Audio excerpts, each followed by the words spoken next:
All right, all right. So we are doing Jamboard games, and I have the link to the slides right here. Copy. I'm going to put this into the chat. Okay. And so we are looking at Google Jamboard and playing games on them. So if you will be on these slides, you can see that I have the webinar resources. Now, this actually takes you to this week's premium page, this particular link. So it just jumps you down to the section on this week's premium page. And you can see that I have the link to the slides, the jam we're going to use, and then I have some samples in here of games that I have created. So let's get started with those. So if you would go here to the resources, which I just put in the chat, we can start with the Jeopardy Jam. So let me put this here for you, the Jeopardy Jam. And I'm particularly excited to start off with the Jeopardy Jam because it is incredibly stupid. I think you should not use this. It's so much better in Google Slides. So the first conversation is, why would I do it in a jam?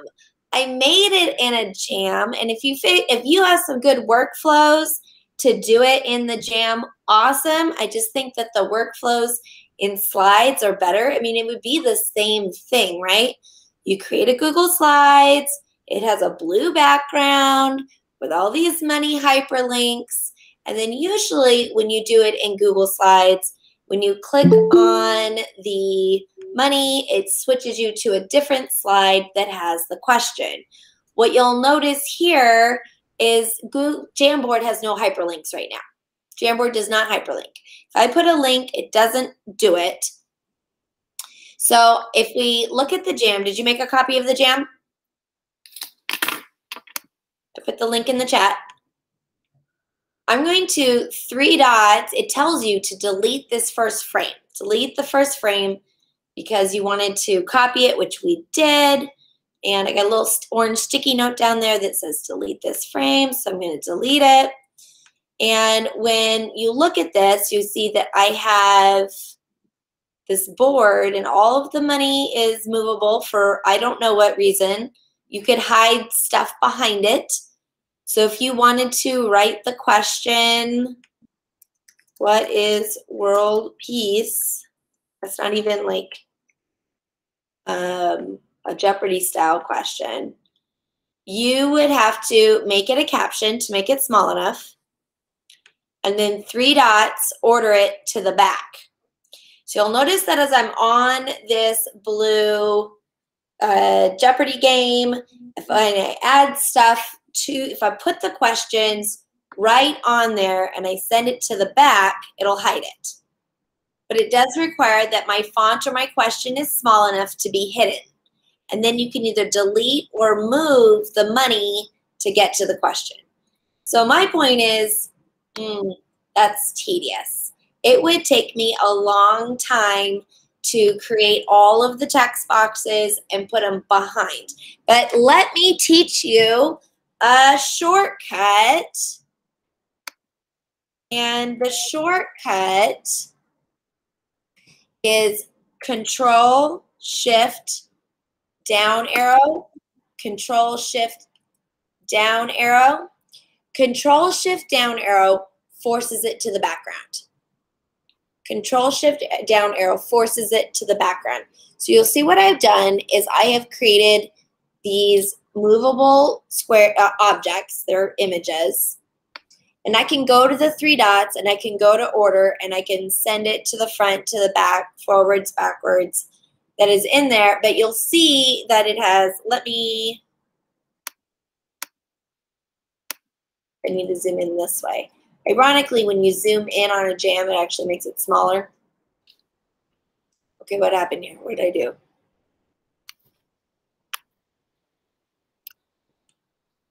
What happened to, okay, somehow I lost all of the things.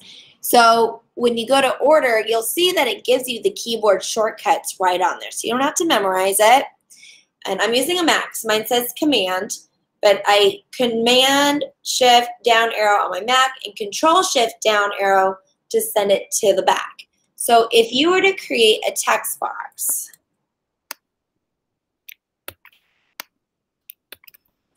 excuse me, make sure that you're doing caption so that it's small enough. You need your text box to be a caption.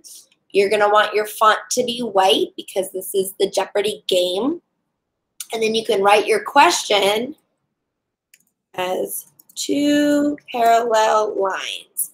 You just can't have too much because it has to be hidden in the square. And then Control Shift down arrow sends it to the back. There's no hyperlinking. And so if you get that keyboard shortcut down, it's really not that bad, because even if you did it in Google Slides, you'd have to make all of the content on each of the slides anyway. Potato, potato, but there is no hyperlinking. I do have where you go to the other slides, and I've got, you could put the question or the other frames. You can put the question on a sticky note if you wanted to. I've got it where you can hide the question underneath a larger tile. You'd have to set all of this up, but you can see that what I can do in creating a game with Jamboard is create stuff that can be like hide the question with an image. So that's the basic idea. I'm not so much showing you how to do the Jeopardy as much as I'm just like, here's an idea for doing a game in a jam. Questions about Jeopardy. Hey, Yes. Kim, so excited to hear. So this is the slide for the answers. This is the slide with the answers. How do you check your answers when you play? Right? So you have to go up to the frame sorter. This is why I'm saying, like, I don't think this is that great in a jam. This would be better in slides, but it was fun to make. And if you're trying to get places where multiple students can be on the same one at the same time and remotely, and there's some element where they might need to draw, jam might be the better way to do it. But I think it's important to start any of your jam conversations with, but why? Like, why wouldn't I use slides? Why wouldn't I use Desmos? Why wouldn't I use Quizlet? Like, why wouldn't I? Let's choose the right tool. So maybe this is the right tool. What's nice for games in Jamboard is that dragging portion. So let me direct you to the jam that I created here.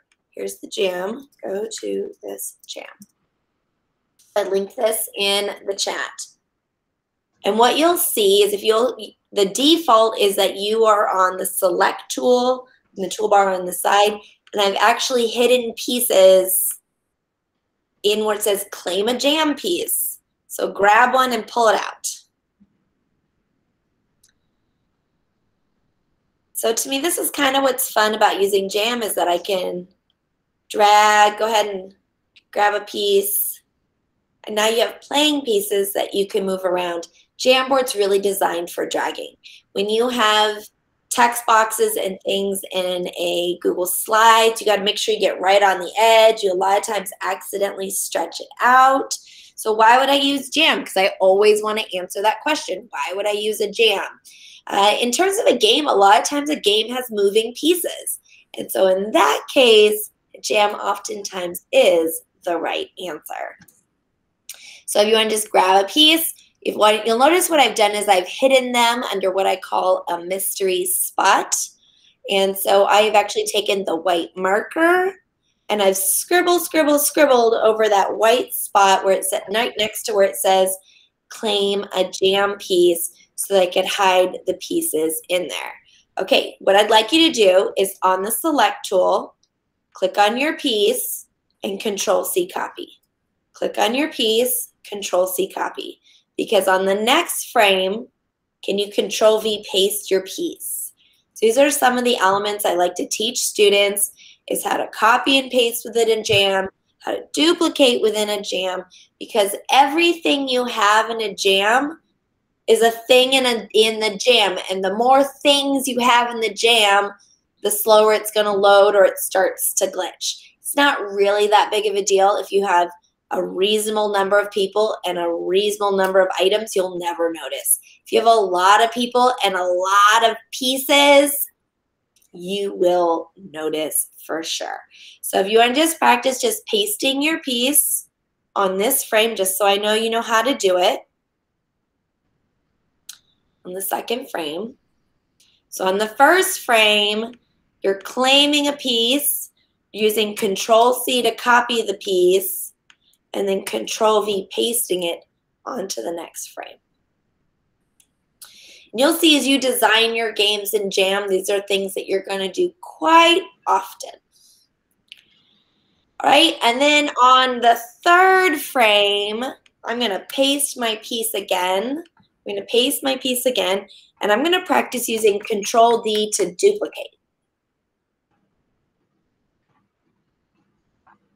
Control-D to duplicate. So there's another important thing that you are going to do in a Jam is duplicate items.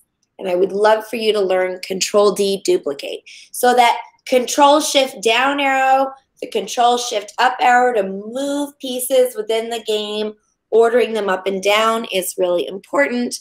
And Control-D to duplicate is also very important game elements. And then you can see you can drag, move, and sort your pieces around the board. Highly encourage you to teach students how to do that. I'm going to come back over here to the resources. I'm going to paste that in there. And we're going to try the coordinate plane battleship. Coordinate plane battleship. Alice? Yes. Now, what you showed us with the, taking that pin and drag it out, is that the same method as you've done with the hat and the bunny? Yep. You take the mystery spot. I just take the white marker and I scribble all over a spot, and then my arm is sore, and then I hide stuff under the white spot. Right, but it could either be like white or black, like the hat is black there in that game. You only have 6 colors, so pick one of those. Oh, you could can only big be yellow spot, and you could pull it. It doesn't have to be invisible, right? Oh. It doesn't have to be invisible. You just, if you scribble with a pen, anything under the pen, the pen's always on top, always on top. So as you drag things. Even if I make the pen first and then add the object will still be hidden behind the pen. Right, but if you I assume the hat is not something that you drew, is something that it's an image. Yes. So right. if you have an image and it's black, then it would be easy just to put it in front of. If I have some sort of an image and part of the image is black or part of the image is white, I take the black marker or the white marker respectively, and I scribble, scribble, scribble, scribble, scribble. So you can't tell because it was black and white to begin with. But now that spot on the image, you can hide things in it. So you would still have to make it either white or black. If the item is like yellow and the hat is black, it will not work. If the item is yellow, whatever you drag doesn't matter what color it is. Okay. So the items in question are actually on the background. So you'll notice on this Jam, the first frame, that I cannot move the word Jamboard games. It's locked down. I cannot move the claim a piece. It's locked down. Those are background images.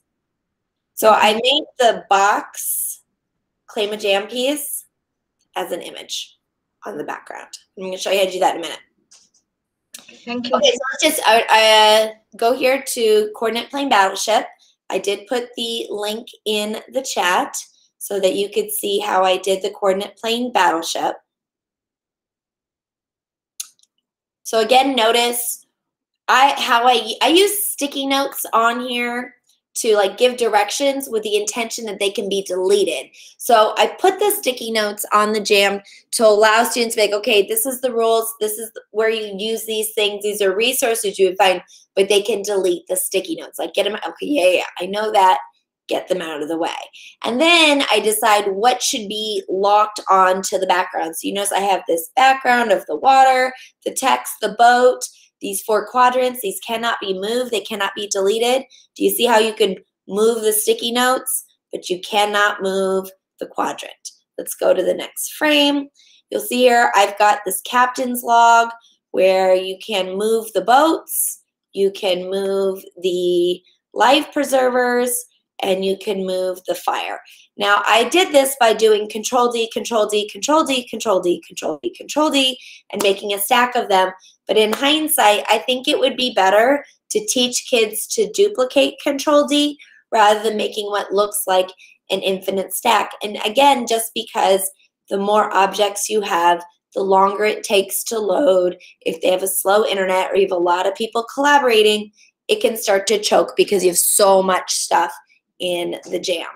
And that's at scale. If you don't have too many, it's not a big deal. You can make these nice little piles for them to pull the game pieces. So I'd like to see on this coordinate plane battleship that the background is locked down, and then in this particular, this boat next to captain's log is locked down, and I really design my jams where I expect that they add sticky notes in places that they're probably going to be dragging some things to interact with the game.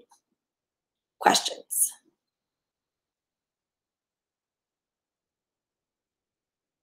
Okay. All right. So I'm going to head on back to my Google Slides. We already did the jam. So here's the piece of information that I would like you to know for creating your Jamboard games, and that is 960 by 540. 960 by 540 is the size of the jam. That is the ratio of the jam. And here's the good news. That is the size of Google Slides. That is the size of Google Slides. So what I do is I just do a slides.new. I create a slides.new, and I create whatever that is. You see it's just untitled. I don't even necessarily name it.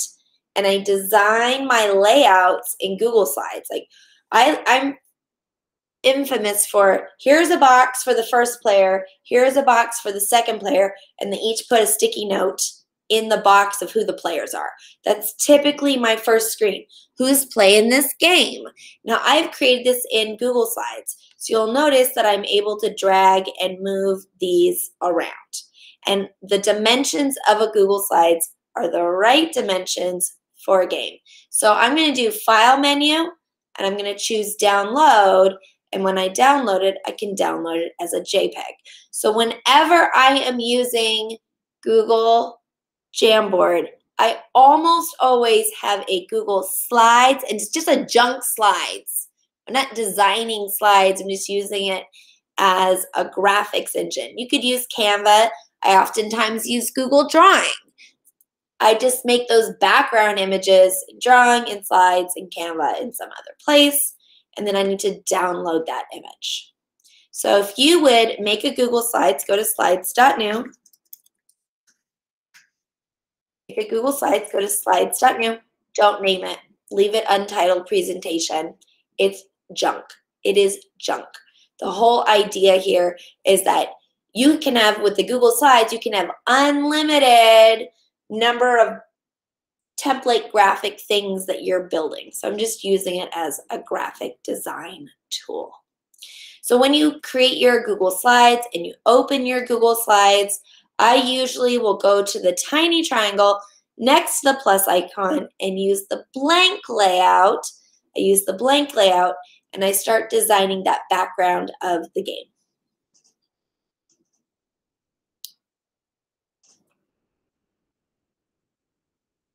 Okay, so here's my blank layout. I am going to add my Bitmoji on it. Shocking, not shocking, because that's now going to be locked down. If I were to add my Bitmoji to the jam, it would be free floating, which sometimes I want and sometimes I don't. And I like to do the shapes, and I hold down the Shift key to make a rectangle with a thicker border. Be like, tell me who's playing, and I make a player's box.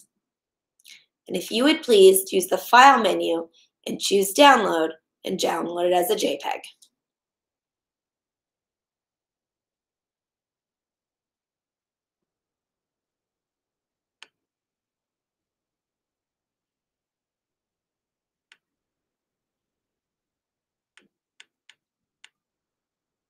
Now, if you have a jam, you can create a jam by going to jam.new.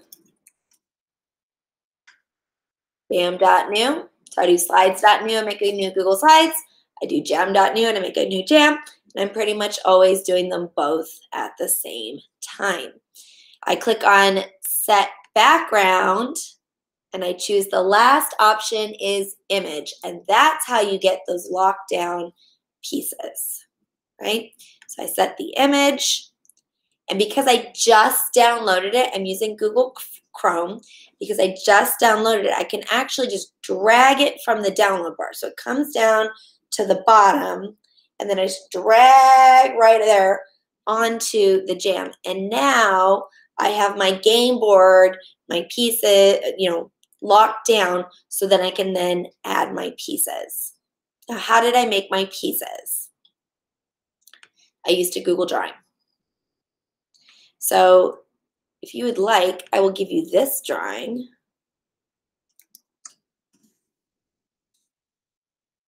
We'll give you this drawing, copy, anyone with the link. I'll put this over here.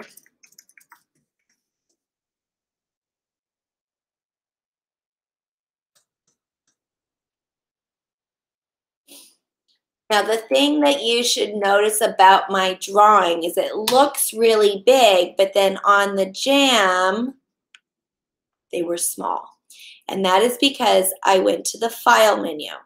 I went to the File menu, and I went to Page Setup, File menu, and I went to Page Setup, and you'll notice that I have it at 1/2 inch by 1/2 inch. So when I'm making my movable pieces, when I make my movable pieces for my games, I always use Google Drawing because it has a transparent background. So I go to Google Drawings, I do File, I go to Page Setup, and I customize it to be 1 inch, 1 inch by 2 inches, 1/2 inch by 1/2 inch. So you can see on the jam what a 1/2 inch by 1/2 inch is going to look like.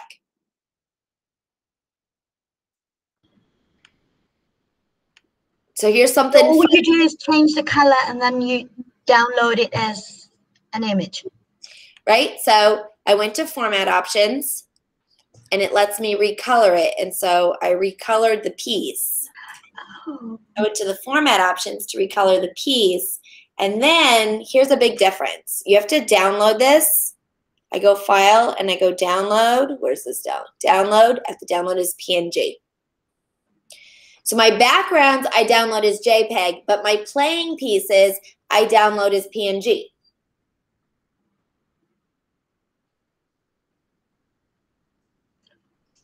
I don't know why, but some people say PNG is better and others say JPEG is better. PNG can have a transparent background and JPEG cannot, but JPEGs can be a higher quality image. JPEG is higher quality. So I choose PNG when I have transparent elements, or if I need the file size to be smaller. In JPEG? JPEG is a higher quality image, I think. And PNG is the one that can be transparent. Transparent. A JPEG cannot be transparent. So you see that little checkered background that's on the back of the Google Drawing? That's why I use Google Drawing for all my game pieces. My game pieces are in Google Drawing. So I go to File, I go to Page Setup, and I say, how many inches do I want my game piece to be? That's exactly what I did in the Jeopardy.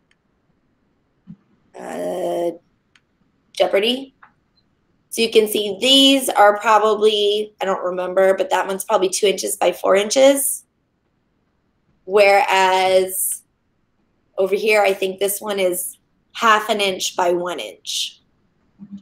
And what I do is I just make it and then I put it in the jam and I'm like, well, that was too big. And I just resize the canvas.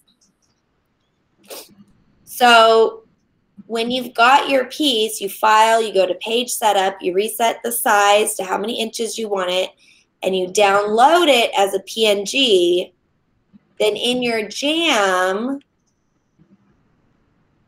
we're going to use the Add Image option. So in the toolbar on the side, you see that the 5th icon is add an image. This will not be locked down, not locked down. So I drag the downloaded game piece from the download bar in there, but now this can be moved, whereas my background cannot. So my JPEG under set background cannot be moved. My PNG, where I used add image, can. Can.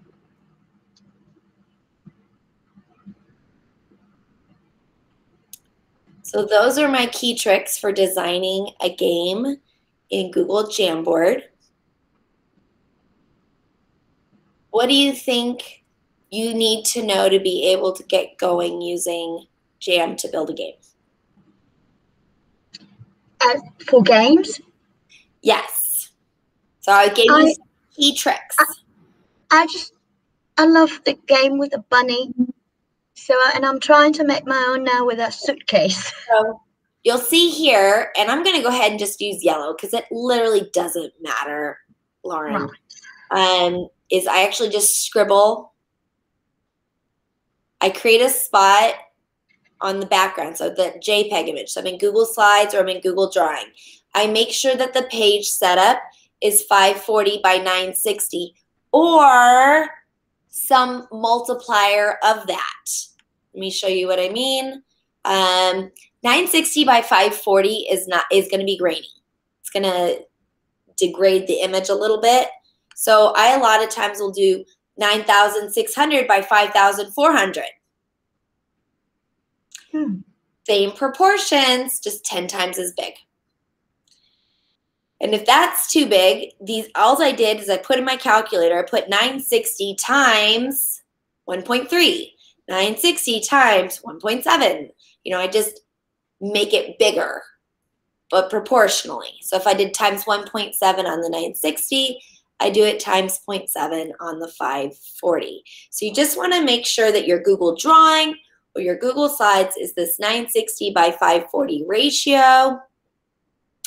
Download it, set it as the background.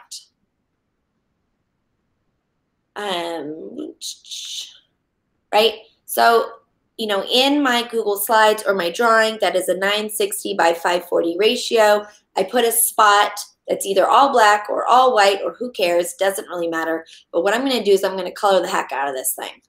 You see how as I'm scribbling, it's got all, you can see through it? Mm-hmm.